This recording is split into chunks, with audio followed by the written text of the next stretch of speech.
Hello, my name is Jamie from Beacon Consultant Services. Thanks for tuning in today to our third video on the A to Z of GDPR. Today we're going to be focusing on C for consent. Now there's a lot of misconceptions that consent is required in order to process personal data, and that's simply not true. There's different ways in which organisations can process your data without consent, but we'll cover that more when we get to L for legal bases. Today, for this purpose of this video, we're just going to be focusing on consent.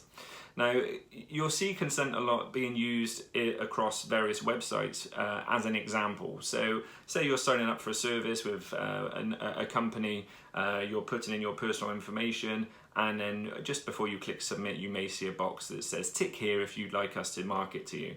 So that's the organisation using consent in order to get your information to market to you. Previously, before GDPR, you'd get the use of a lot of pre-ticked boxes for you saying untick this box if you don't consent and things like that. Well, GDPR changed that. No longer can you use pre-ticked in boxes to gain consent from individuals. This is about choice now. This is about putting you in control of your data and making sure you have genuine choice around how your data is used. So there are a lot more hoops that companies have to jump through in order to make sure they get valid consent from you.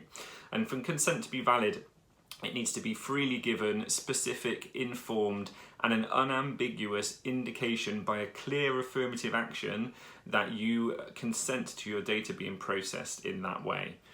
So, in order for that consent to be valid, it must be prominent. So you must be given a prominent option to consent to that processing. It must be via an opt-in.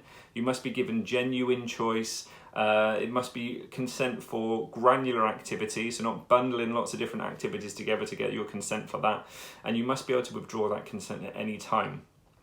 So organisations will need to keep a record of that consent as well. So what they'll need to do is capture who consented, when they consented, how they consented, what they were told at the time, and whether or not you've withdrawn that consent. So it's changed a lot. GDPR introduced good changes to consent to put people back in control and to give people genuine choice. So that's C for consent. Next video will be on D for data protection officers. So join us then.